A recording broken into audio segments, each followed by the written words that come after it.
বললাম আমি অধ্যাপক ডক্টর শ্রী সুনীল শাস্ত্রী। আমি 12টা রাশির প্রথমে মেষ, মিথুন, মেষ, বৃষ, মিথুন এই 3টে রাশি সম্পর্কে অদ্ভুত চমৎকারী টোটকা সম্পর্কে আলোচনা করেছি। এখন আমি জানাচ্ছি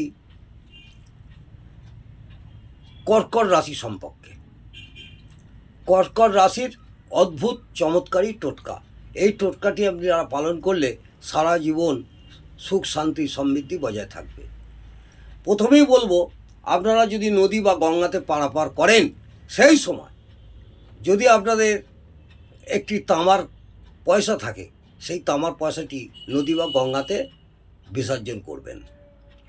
যদি তামার পয়সা না থাকে তাহলে কি করবেন, এক টুকরো তামা নদী বা গঙ্গায় দান করবেন। যাদের মা জীবিত আছেন তাদের মায়ের কাছ থেকে 2-4টে আতপ চাল এবং এক টুকরো রূপো নিজের মানি ব্যাগে বা পার্সে রেখে দেবেন। এটা সারা জীবনের জন্যে। নিজের খাটে বিছানার তলায় এক টুকরো তামা রেখে দেবেন, অথবা তামার পয়সা রেখে দেবেন। তামাটি যদি রাখেন, তামার একটা পাতলা চাদরকে ত্রিভুজ আকারে কেটে নেবেন। কেটে নিয়ে আপনি রাখবেন। চেষ্টা করবেন যদি সম্ভব হয় রূপোর একটা ছোট্ট গ্লাস কিনে তাতে দুধ বা জল পান করবেন। বাড়ি নির্মাণের সময় যদি আপনারা বাড়ি তৈরি করেন, সেই সময় এক টুকরো রূপো বা একটা রূপোর টাকা বাড়ির তৈরির সময় আপনি ওইটা অবশ্যই বাড়ির ওই গাঁথবার সময় মিস্ত্রিদের বলে দেবেন, ওইটা সমেত আপনারা দেবেন।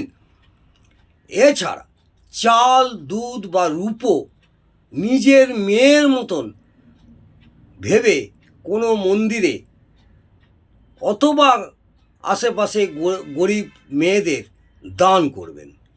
কিছুটা চাল, একটা দুধের প্যাকেট এবং একটা রূপো কোনো অর্নামেন্টস হোক, যাই হোক, এইটা দান করবেন। সন্তান স্বরূপ দান করবেন 14 বছরের নিচের মেয়েদের।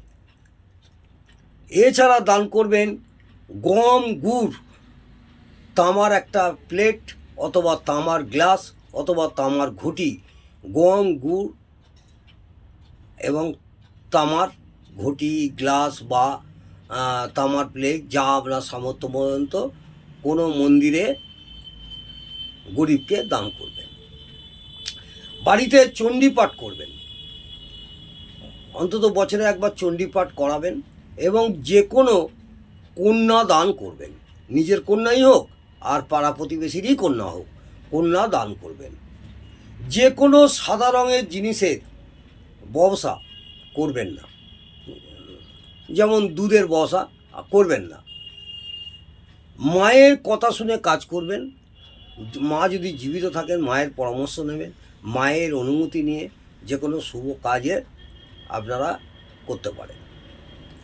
ধার্মিক কাজে সব সময় যোগ দিন। কোনো মন্দিরে, কোনো জায়গায় কোনো ধর্ম অনুষ্ঠান বা কোনো রকম ধর্মের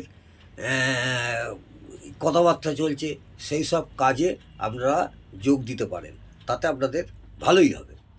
তীর্থে যাওয়ার সময় কাউকে বাধা দেবেন না। আত্মীয় স্বজন, পরিজন, নিজের ওয়াইফকেও আপনি কেউ যদি তীর্থে যেতে চায় তাকে বাধা দেবেন না। সম্ভব হলে তাকে সাহায্য করবেন। নিজের কথা কাউকেও বলবেন না, নিজের স্ত্রীকেও নয়।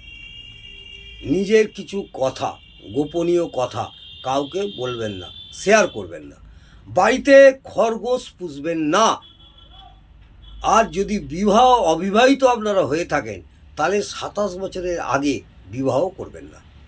27 বছর পূর্ণ হয়ে গেলে তারপরে বিবাহ করবেন, তাহলে আপনাদের দাম্পত্য জীবন সুখ শান্তি সমৃদ্ধি বজায় থাকবে। পূর্বজন্মের নামে কিছু খাওয়া বের করে পশু পাখিকে খাওয়াবেন। যেমন বাবা মা, মামা মাইমা, আত্মীয় স্বজন যারা গত হয়েছেন তাদের উদ্দেশ্যে খাবার আগে কিছু খাবার নিয়ে পশু পাখিকে খাওয়াবেন। সূর্যদেবকে প্রণাম করবেন এবং যদি কোনো জায়গায় সূর্য মন্দির থাকে সেখানে গিয়ে সূর্য মন্দিরে পুজো করবেন এবং তাম্য দান করবেন। সেই মন্দিরে কোনো তামার বাসন, তামার ঘটি বা কোষাকুষি আপনার সামর্থ্য মতন দান করবেন। ধর্মস্থানে গেলে পারে অবশ্যই চামড়ার বেল্ট বা চামড়ার ব্যাগ বা চামড়ার জুতো পরে যাবেন না। যদি আপনি ডাক্তার হন তাহলে আপনি মাসে অন্তত একদিন হলেও বিনা পয়সায় রুগীকে সেবা করবেন এবং ওষুধ দান করবেন। তাহলে এই আমার টোটকাগুলো যদি আপনি পালন করতে পারেন, সারা জীবনের জন্যে আপনাদের সুখ, শান্তি, সমৃদ্ধি অবশ্যই বজায় থাকবে। যদি ভালো লাগে অবশ্যই একটি লাইক করবেন। আমি আগামী দিনে সিংহ রাশি সম্পর্কে আলোচনা করব। এইভাবে আমি 12টা রাশি অদ্ভুত চমৎকারী টোটকা বলবো। নমস্কার, জয় মা তারা।